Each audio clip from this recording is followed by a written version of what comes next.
Okay, good afternoon everybody. My name is Peter Ashworth from the University of Queensland and I'm going to be your moderator today for our, well, someone pointed out, not exactly a round table, the way we're standing, sustainability meets healthcare. But we are really keen to actually have your involvement in this discussion. And I guess one of the things as moderator that I'm quite hopeful is that by the end of this, we might have some interesting action points that we can perhaps take away, that perhaps in a year's time we can review and see whether we've been successful or not. So I would just put that challenge out to you to start with. And we're very fortunate to have such an esteemed panel here. So to my left, Dr. Aaron Majumdar is the J. Precourt Provostial Chair, Professor at Stanford University and Dean of the Stanford Doerr School of Sustainability. So he's perfect to be talking with us. I'm not going to go through the full bios because you have access to those. Professor Michael Schultz is the Director of the Jamison Trauma Institute and Chair of Trauma at the Queensland University of Technology in Brisbane, Australia. And over on the far left, Volker Richter is the Head of Quality of Plant Regensburg, responsible for the running production. He is also responsible to integrate the production of their Dutch partner VDL Nedcar into the BMW production system. And through my conversations, has had a long history and experience in sustainability working at BMW. So I think we've got a really nice group here to sort of have this conversation. And just to start, I thought I would actually give you some facts. I'm not a healthcare expert. My background is in sociology and the integration of science and tech. But it's interesting, there has been a few reports that have been produced, and one that really struck us, which was produced by Arup and Healthcare Without Harm, who are doing a lot of work in this space. And I just thought it would be interesting just to put some facts on the table to start with. So healthcare, and this was, first of all, I want to preface, this was pre-COVID, this report came out. Okay, so hold that thought. A sector that collectively spends 7.2 trillion annually, or 10% of the world's GDP, and we'll talk about that. That was from WHO. The other thing is when we look at its emissions, both now and more recently, it's been sort of talked about maybe 4 to 5% of world's global greenhouse gas emissions. So it's not insignificant. When we break down those emissions, you're probably familiar with Scope 1, Scope 2, Scope 3. Emissions emanating directly from healthcare facilities and healthcare-owned vehicles, Scope 1, make up 17% of those emissions. Indirect emissions from purchased energy sources such as electricity, steam, cooling and heating, Scope 2, another 12%. No surprises, the lion's share of emissions, 71%, are primarily derived from the healthcare supply chain through the production, transport of disposal and goods and services such as pharmaceuticals and other chemicals, food products and so forth. And I think the interesting thing when we think about that is that where does all of that go? How does it work? And I think the other thing that when I looked at this report, low and middle income countries who are probably the least able to deal with this are the ones that actually carry a lot of the burden. I think when we looked at this, and Michael and I were talking, the healthcare industry, I think it's generates the same as probably the 5th largest country in the world. All right, so I'd like to hold you with that thought. And then just to finish up, in a recent report that was established post-COVID, this is just a small part, according to assessment of the United Nations Development Programme of 5 Asian cities, COVID-19 increased the amount of hazardous healthcare waste by 3.4 kilograms per bed per day. Approximately 10 times more than the average volume of hazardous healthcare waste, which ranges from 0.2 to 0.5. And then another interesting fact is about 2 days ago, when we hear 68.2% of the world's population had received at least 1 dose of COVID-19 vaccine, 12.92 billion doses have been administered globally, and 1.99 million are administered daily. Think about where does that go? So you can see the problem and the challenge is not insignificant. But what do we mean when we talk about sustainability? I think we've all got our own definition. I thought it would actually be a really good place to start. So if we go back to 1987 and the United Nations and the Brundtland Commission, they defined sustainability as meeting the needs of the present without compromising the ability of future generations to meet their own needs. And so I'm going to start off with our sustainability expert here, Arun. In the role that you've recently taken on, does that definition still apply? And what are your thoughts? First of all, thank you for inviting all of us to this panel. I'm looking forward to the discussion. The statement is obviously correct. I have on my office wall an indigenous proverb which sort of reflects what was said. And the proverb goes is that we did not inherit this earth from our ancestors. We are borrowing it from our children. And that's the same sentiment. But I think we have to be a little more quantitative than that, because at the end of the day, we have an economy. We need economic growth, and we need to be quantitative. And we also have to break down some barriers or falling walls, let's put it this way. Because we are living in the unintended consequences of the 20th century. And the unintended consequences, just like you mentioned, Scope 3 emissions, which is one of the most difficult things. And it's along a supply chain, but what it really reflects is an interdependency on what you do out here will affect something else, that'll affect something else. And emissions is one measure of that interdependency, but there are others. What we do in energy will affect water. What we do in water will affect food. What we do in food will affect biodiversity, and so forth. And I think it's very important to put all that together as opposed to in silos. And so we got to break down some silos. That's number one. The second thing, how we measure success is very important. If you're saying that we're going to be sustainable, well, how do you measure it? And our success today in terms of development is measured based on GDP. And GDP, if that's your success, we will have GDP growth. And if you have an oil spill and you clean it up, your GDP goes up. If a bridge falls down and you reconstruct it, your GDP goes up. But that's just the wrong metric, because doesn't reflect the sustainability aspect of it. And one of my colleagues at Stanford, Gretchen Daly, she has developed this whole approach of GEP, the gross ecosystem productivity, which values nature, values a rainforest or a watershed. And if you take the value of nature, combine it with something like a Human Development Index, which is a much better measure of GDP, then you have something where nature and humanity can thrive together. And I think that's the kind of direction we need to go, so that we can measure what a success is that will actually reflect the statement that was made about sustainability. Because we need more than just a statement. We need ways to measure it. Great. It's a fantastic introduction, and thank you for that. And I think we really do need to reflect on, what is our baseline and what are we measuring against? And interestingly, obviously what's going on down the road at Egypt, at Sharm el-Sheikh, I think the timing is really interesting to think about that. So now I'm going to move to you, Michael. You are representing the health industry here today. And so I think you're quite a catalyst to have this session. What motivated you to bring this discussion? And can you share what you're observing in hospitals, both in Australia but also internationally? Thanks, Peter. First of all, many thanks for really setting the scene, and Arun as well. Now I come more from the granular. I'm doing surgeries in 30 years now. You can estimate how old I am, and maybe I don't look like old like this, but since 30 years. When I started 30 years ago, we had even towels which were re-sterilized in hospitals.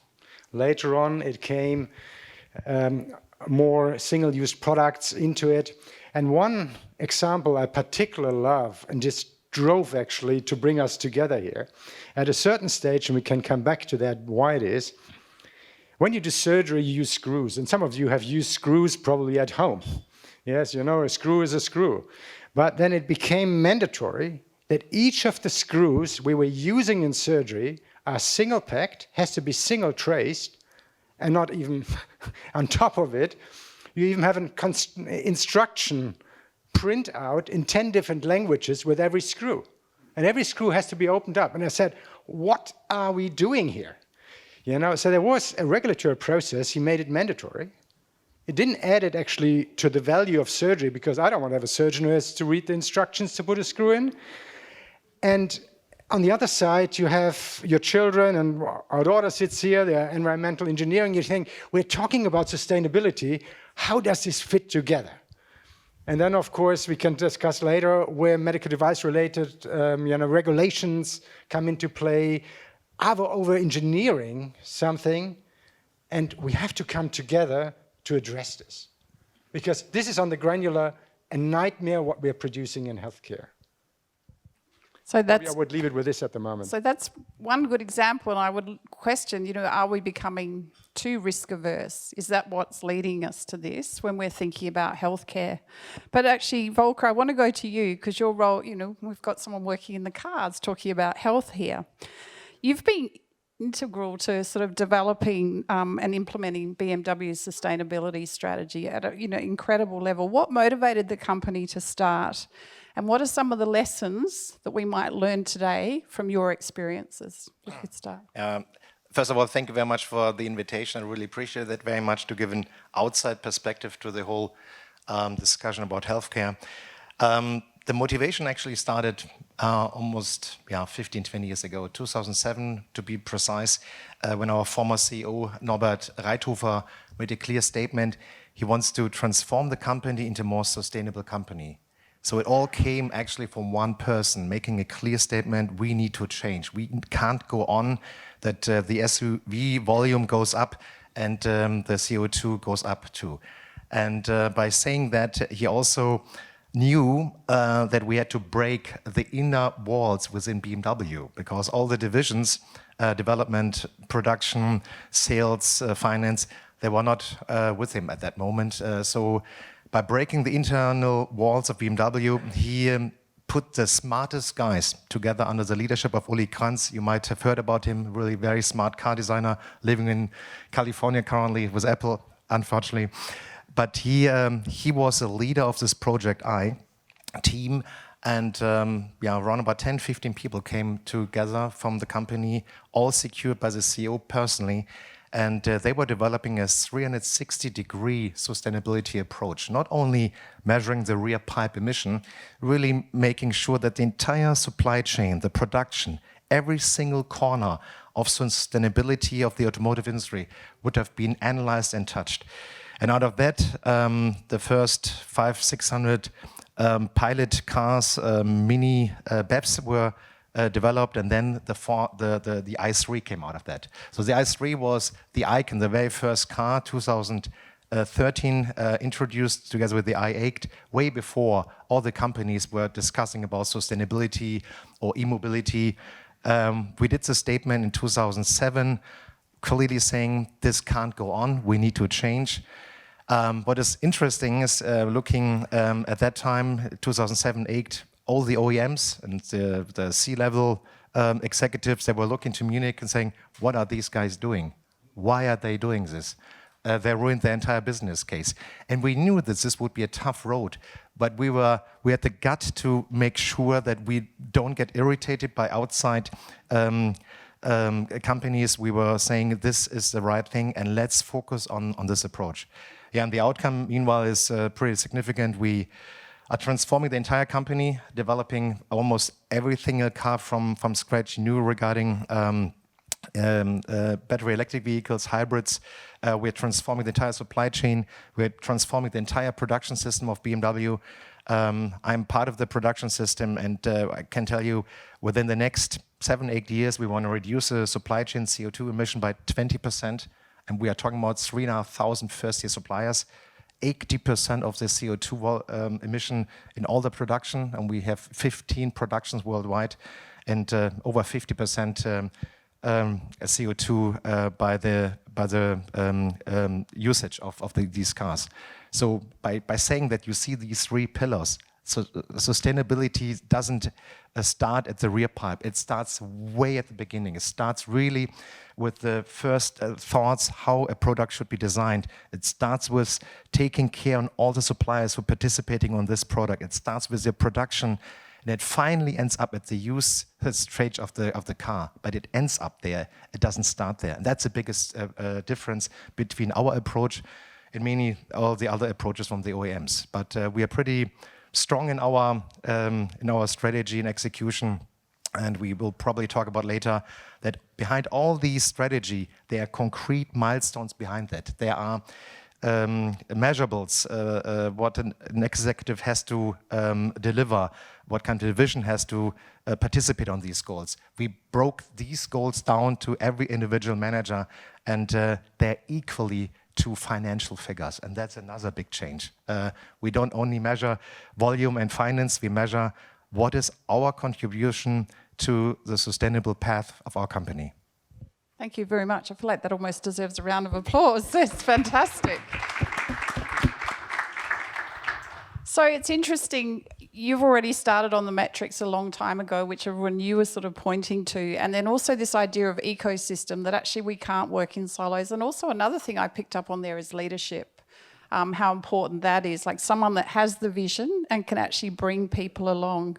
Everyone, is there anything from that conversation that sort of sparks you where you're thinking, because obviously you've had some great leadership opportunities and also from the benefactors that have given this the Danford. I'd love to get your thoughts on that. Well, I think there's so many lessons from this, right?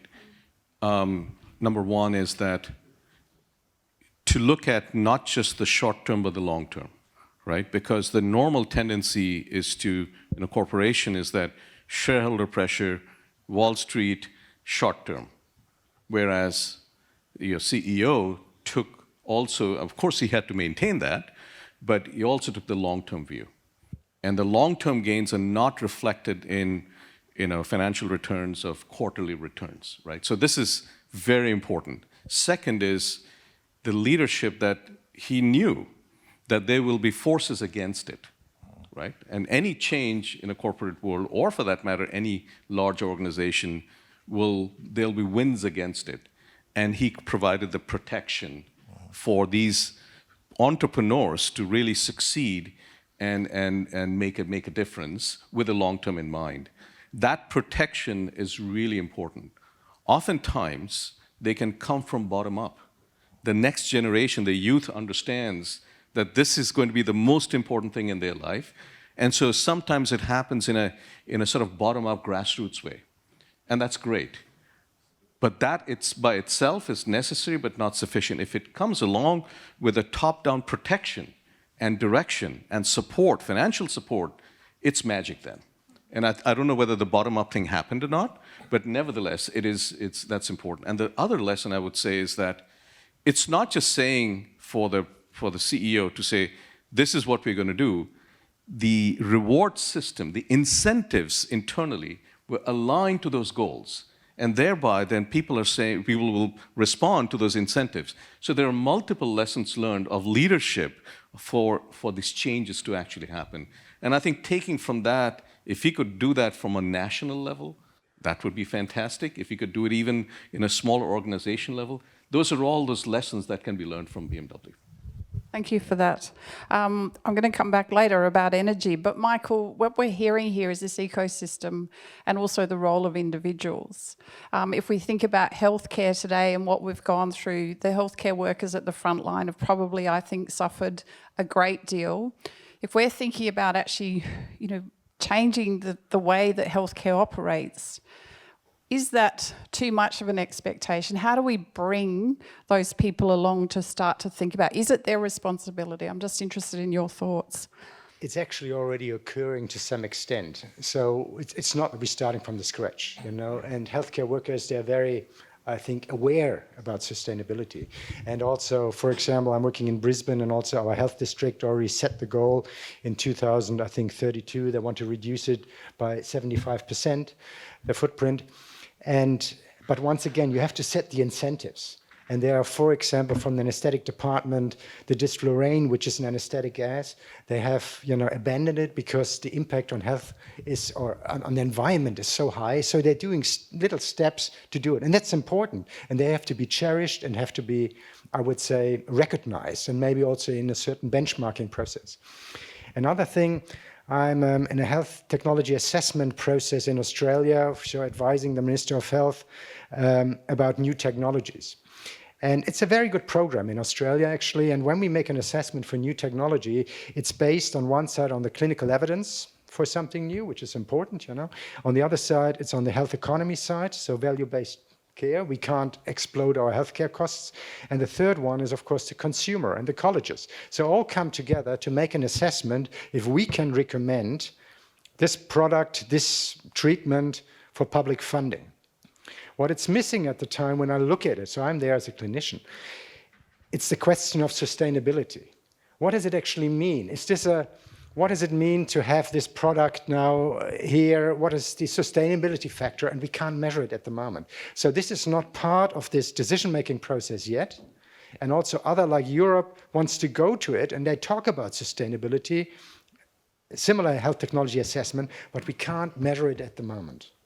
And I think those are concrete things we can improve and should work on it, beside many other things. So it's such a broad topic, but those are special projects. Yeah, and I guess we can't measure it, or we're just not measuring at the moment. And is that then the opportunity? But also, if I think about someone going to hospital, if we think about that, or going to the doctors, are they thinking about the sustainability, or are they thinking about, are you going to make me better? You know, I've got a life-threatening disease and those. So there's this crossover, I think, when we're trying to bring. So I guess, Volker, you talked about the motivation from your leader and how they sort of implemented it. But I guess I'm interested to see, you know, what about the sort of broader public and so forth, the role of the customer and consumer? And what about the role for policies and regulations? Does that come into play at all, or is it all just have to happen within? So I'm interested in a few of your thoughts to that. Yeah. First of all, Ayun, thank you very much for the executive summary. I mean, leadership, absolutely right. It's about protecting the team who's doing that work before it goes roll out to the company and then award system. That's exactly the summary of the lessons learned. And coming to your question, I think you can wait for policies, regulations, yes, as a company, or you just go ahead and you drive your ideas to the end. The customer at the end will acknowledge that, because our customer sees by driving a big car or a small, medium-sized car that this company did over the last decade some outstanding work regarding sustainability, and to showcase that on clear examples that makes our customer feel responsible too. Like, I'm not just polluting this planet by driving a BMW, there's something behind that story. And driving iX, for example, big SUV, as a battery electric vehicle, this car exists out of almost 60% renewable materials, secondary used material, and lots of other things which are really, really leading edge technology regarding sustainability. So really involving the customer by explaining it's not only a vehicle you're driving and you measure the rear pipe. No, this car has lots of elements which really made sustainability a 360-degree. We involve our customer. We try to also transform our customer's mind in this direction, because the majority still thinks that everything is measured on the rear pipe and not way before. If you drive a battery electric vehicle, that car starts normally with minus 80,000 or 100,000 kilometers, has a negative footprint because of everything what was done. Do we know that? Does the customer know that? It's all about explanation, training, and teaching, that just driving a battery electric vehicle doesn't really help.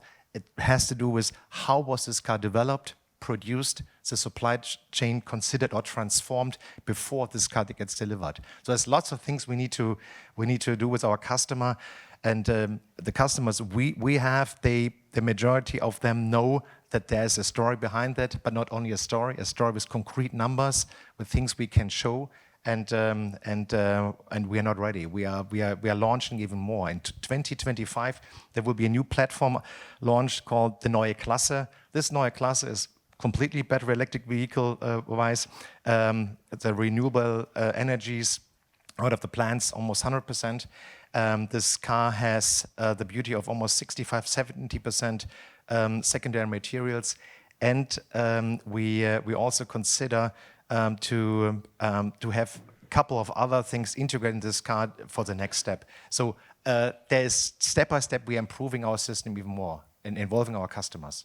Okay, thank you for that. I'm going to come back to you, Arun. One of the things that at COP26, there were a number of countries that sort of made a pledge to actually start to reduce their emissions in healthcare. I might add that the majority of those were low and middle income, so obviously most impacted, which I think in itself is sort of a bit of a shame, but I think it's actually what we're seeing in all sorts of different areas. But one of the recommendations coming through the climate change, that report of 2019, was focusing on energy. And I'm wondering, and obviously with all of your experience, if we think about energy and we think about embodied emissions and recycling and all of this, how could the healthcare system more broadly think about that, or how could that help, do you think? Or is it worth, or is that a rabbit hole that's sort of segregating off the rest as well? I'm just interested. So to respond to you, let me just back up a little bit. The fact that you mentioned in COP26, major nations have now made a commitment. This is very important. In technology world, we call it BHAG, big, hairy, audacious goal. And we need that. This is what happened when President Kennedy called to action in 1962, 60 years ago, in November 1962, or September 1962, to go to the moon. Everyone thought that was a little crazy. In fact, now, the dialogue between him and his advisors in the White House, in the Oval Office, was recorded, and now it's available and if you just Google it. And it was a debate. And he said in his speech, we are doing this not because it's easy, but because it's hard. And if you accomplish hard things as a nation's perspective, you get competitive advantage over others. And this was very important. And so I think that is what has happened now. These goals of 2050 for the United States, or 2060 for China, or 2070 for India, these are not going to be 2045 for Germany. This is not going to be easy. This is hard. But it's important to put it out there so that it drives the momentum behind it. Now, the question is, are there discrepancies amongst the nations? Absolutely there are. If you look at the CO2 in the atmosphere, the lifetime of CO2 molecule is several hundred years. So the ones that were put out there during James Watt's steam engine are still there, are still in circulation. Which means what really matters is the cumulative CO2 that is out in the atmosphere, and it's mostly from the developed nations. Whereas the impact of climate change are most likely in the tropical belt, where the temperatures are going to go up and the humidity is going to go up, and it'll be unlivable, right? So there is a divide, there's a wall which has to be broken down between the north, the global north, and the global south.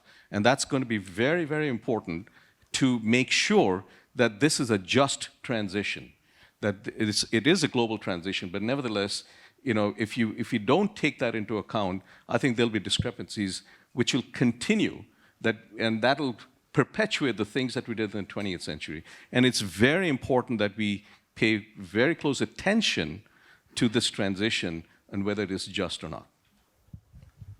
Yeah. Maybe I can jump in, Arun. The moon speech was one of our key drivers also in 2007 when Norbert Reithofer made the statement about the transformation of the company. So it was a good example, and it motivated the inner circle of these people really to do something which was not possible at that time to fulfill.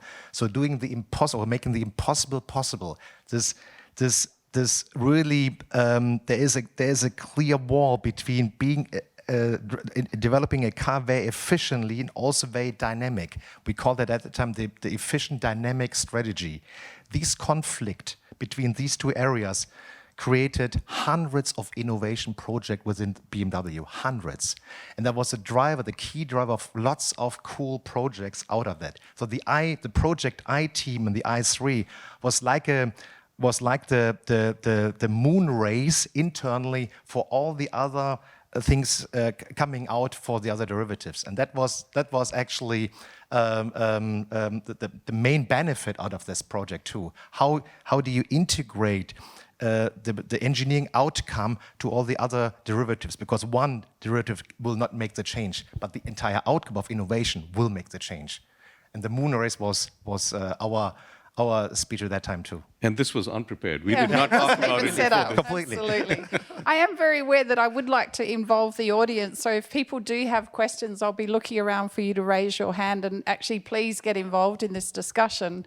But one thing that I'm hearing here is, I'm interested, Michael, in the role of risk and being able to take risks, because if we think about the example we got for BMW and the leaders protected so that they could take risks or be innovative, and everyone might have a view, but if we're talking about healthcare, are we happy for our practitioners to be taking those risks, or what do we need to do to enable it, Michael, if we think broadly around, you know, the whole system? That's right. I try to sum up here from this very intelligent guys right and left me. Now, when I talk about the 30 years, obviously, early 2000, it started with the Previoni virals, which needed then, because it was very hard in the sterilization departments of the hospitals to get rid of those viruses, so we became much more and more sterile, packed medical devices. So the whole packaging became a totally different level. And likewise, the breast implant scandal in France, which triggered the new MDR in Europe, that every product has to be traced down with instructions. So this all, of course, exploded it, de-risked it. Yes, healthcare is always, it has to be safe, super safe. But are we over-engineering about the horizon? No one should be in a risky zone when we talk about healthcare. But I think we didn't find the ceiling. And it went so far that now we have a huge, I think the waste in US and I'm coming on from medical devices, it's about 6 billion tons per year. Yes, there's waste management, but not everything can be, of course, recycled again. And maybe we have to go back like BMW, all right from the beginning.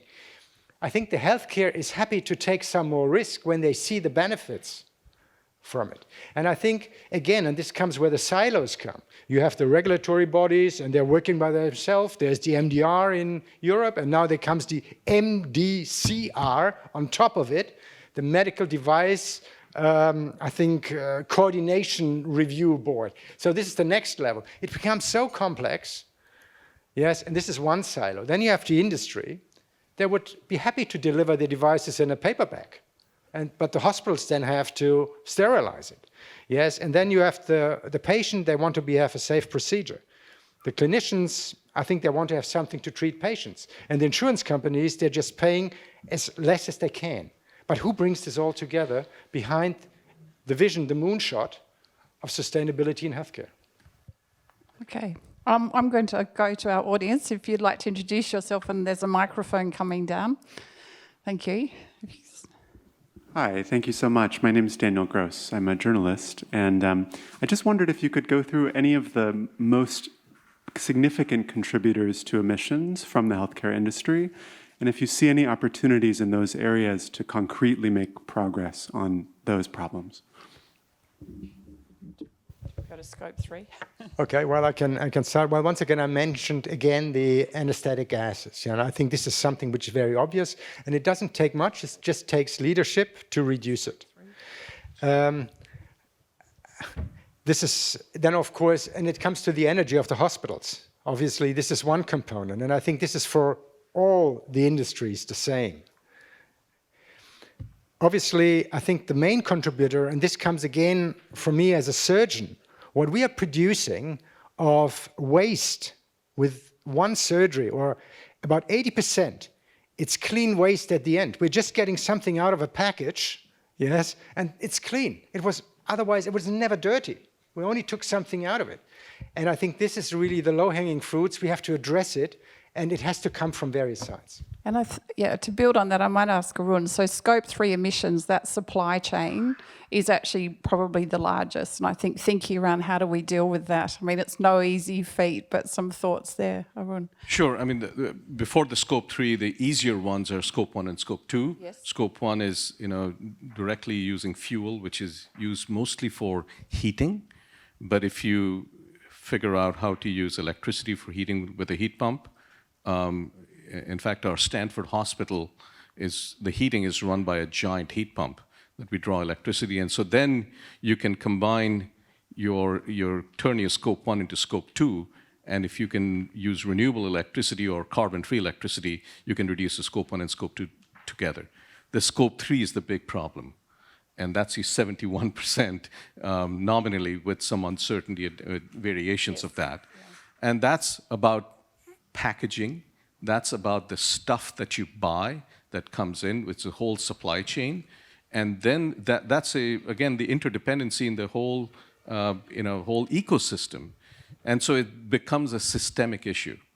And if you look at, this is not just related to healthcare, most of the other corporations, many other corporations, except for energy corporations, most of the emissions are in scope 3. And so this needs to be tackled, and what you really need is data, and of how much you are buying, where does it come from. At the end of the day, everyone's scope 3 emission is someone else's scope 1 and scope 2 emissions. So if you can reduce the scope 1 and scope 2 across the board, that makes a big impact. But the idea of taking stuff that is bought in a hospital, and I'm not a doctor, so I'm riffing out here, but nevertheless, the idea of buying less packaging, but recycling, repurposing things, are all part of the whole systemic approach to address this. And I think we heard even in the pictures yesterday some innovations that are coming, and I don't think we should underestimate the use of new products. If we hear what BMW's done, what is the next innovation in materials that are more biodegradable, perhaps reducing or creating some of those negative emissions in the long term? I've got another question in the middle here. Thank you. If you could introduce yourself as well, that'd be great. Thank you.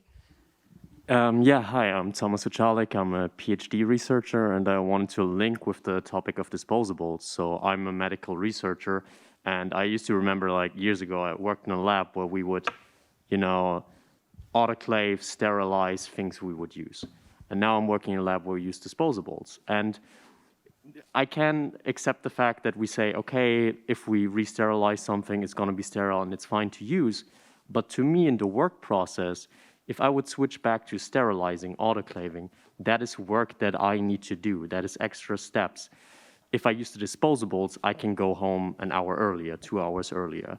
And that's the fact for a bunch of processes. So we streamlined it to be disposables. So how could I change my work without having lots and lots more hours to work, right? I think this is a very, very valid comment. And this is obviously why the hospitals went to it, because they're taking de-risking, it streamlines, and you can be sure the responsibilities with the manufacturer. But we have to measure this. What does it mean? And I'm not saying that the sterile packaging is a bad thing, but we don't have a measurement at the end where we compare it to another process. Maybe it would convince you when you do it yourself, you're reducing it by 80%. I'm not saying that it has to, but I think we don't have any comparison at the moment, at least from the clinical side.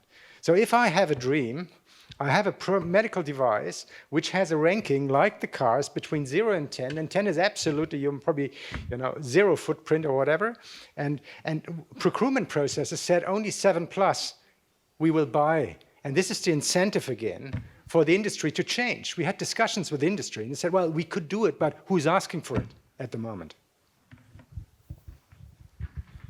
Can I just make a comment? I think it is important, and this is where leadership we talked about comes in, is to, right now it's just unfettered, right? Whether it is disposable or not, it's just going out without any constraint.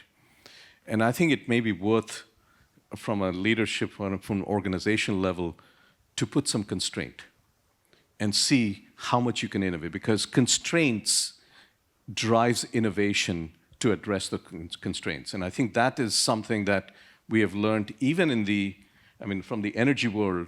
We now have standards or constraints for an efficiency of your television or your refrigerator. Those started in the 1970s. And people at that time guessed that, if you put constraints, it's actually going to go, the price is going to increase. What happened was exactly the opposite. The energy consumption came down, but so did the price. Why? Because when you put constraints, you have to innovate against your competition.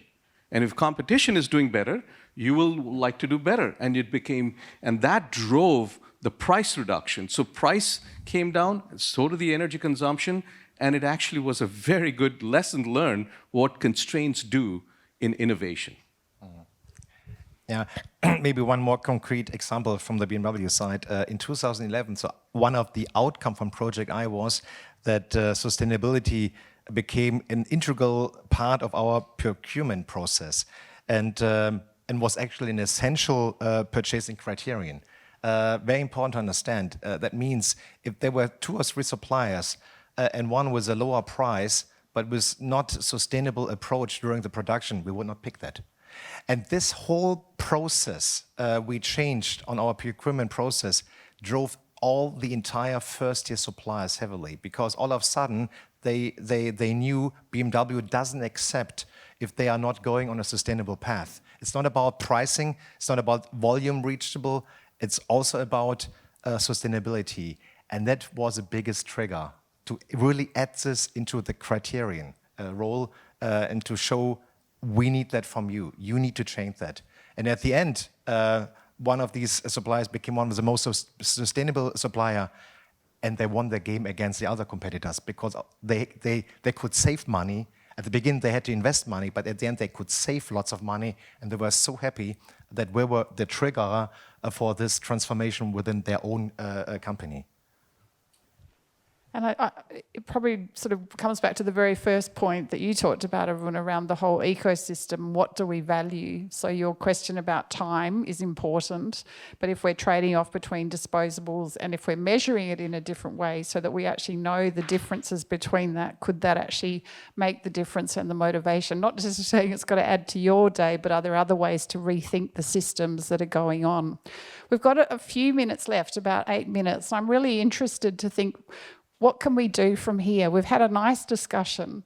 What are some of the concrete things that you think from within your world of where things are going that could actually help to start to sort of make this more systematic, to make it more measurable, if we're thinking about the healthcare system more broadly? Arun, do you have any thoughts around what could be some of those projects? What could that look like if we're thinking moving forward? Well, I mean, we have a hospital on Stanford campus, and the dean of the School of Medicine and I, we work together, and certainly this is one of the goals, is to look at our own hospital and use our campus as a living laboratory. And so I think it's going to be a very important step, and this is not just for the hospital, but a few other things. But at the end of the day, we are an educational institution. And the question then comes up, are we going to change our educational approach? And if you look at most universities, they are neatly divided into School of Business, School of Engineering, School of Law, a school of other schools, or colleges. In many places, that's what it's called. But this issue transcends all of them. It affects everything. Sustainability is not just a business issue. It is an engineering issue. It is a regulatory, legal issue, a medical issue, et cetera. So how we approach education is going to be very important, because we cannot teach it in silos. And I think the best way to teach, and that we are starting our whole curriculum reform, is to throw the real world problems to our students and to even practitioners, the people outside. We have executive education programs, et cetera, is to ask the question, take the BMW case study. He said, if you are to make your car sustainable, what would you do? If President Biden has said, we want our electricity grid to be 100% carbon-free by 2035, what would you do? And through that question, answering that question, you have to look at the engineering issue, you have to look at the regulatory issue, the market and the business, and what you really understand is the interplay between all of them, and take a holistic view. And you have to make decisions about people, about societal issues about environmental justice comes up, other economic affordability issues come up. And so what a student then gets is not just the silos, but it breaks down the silos and they appreciate the interplay between all of these. And that needs to be brought in the scientific world, since this is a science organization. There's a very famous saying by a physicist called Phil Anderson, who in 1972 wrote a paper on complexity, is that, chemistry is not physics. You cannot teach chemistry by teaching an atom. You cannot. You cannot teach biology by teaching chemistry because it takes a different level of hierarchy and complexity, right? And so if we don't appreciate the complexity and the interplay, we are missing the boat. And that's the educational reform that we could bring in, not only for our own students, but all our stakeholders, of how to make critical decisions in this space where there's complexity, to understand the implication of decisions and the interplay of your decisions with multiple fields. Thank you for that. Michael, building on that, are we seeing examples elsewhere where things are moving? You know, what's... I think this was a fantastic statement, Arun, I must say. Actually, not seeing this problem as you outlined brought us to the stage where we're at the moment. Everyone looking from their own perspective towards something, and now we are there, now we are rewinding it. Coming back to your question, we have, as I said, some examples in the healthcare system, and in the NHS is actually also have a new sustainable program. But we are still not there yet. We want to go there, and it needs leadership. And this is probably not just one nation. Actually, we have to bring US, and Australia is actually the one per capita which have the highest impact worldwide, you know, Switzerland likewise. So we have to bring those nations together to say, this is our goal, and then we have to break it down. And there are some initiatives, I think, which should be shared, which can help already on a short term, because a few things may take 10, 15, 20 years' time to fall in place. But this shouldn't stop us to start now with smaller projects to reduce it. And we mentioned a few of them. Volker, any suggestions from you? If you were transporting yourself into healthcare and all of your experience, what would you be recommending we do? Yeah, I think a couple of things already mentioned. First of all, Michael, thank you very much that you invited me personally to this panel and saying, hey, you need to come. We need your outside perspective. We have been working together on lecture-wise for the last 13 years, and I was talking about Project I for many, many years in Australia. I think what we need to learn, and our UN picked on that, systematic approach. Systematic approach not only within the company, on a much wider range. The reason why I'm here is that I think the automotive industry can reach out also to other industries which are not at that point. If you really want to speed up, accelerate, to make this planet more livable, more greener, we need to use all competencies, regardless where they are, to really bring the knowledge to the areas where they are not in. And I think this is a systemic approach on a wider, higher level, really to find out the shortcuts, the ways from other companies, from other industrial areas, to find the right way for the healthcare industry. And that's the reason why I'm here. Thanks for the invitation. Thank you. I think one of the things that I always think about when we're talking about this is that we sort of come from our worldview, living in a very comfortable, developed country. I live in Australia and we do very well, but obviously quite often these burdens are shared by others. So if we're thinking about how do we transfer these learnings as we come up, are there any ideas that we can think about to actually translate or to work collaboratively? I know there's a lot of planning going on as we think about that with COP27 now, but you know, how can we translate as we start to learn from this? At this stage it's early days, but what do you think we should be doing to help?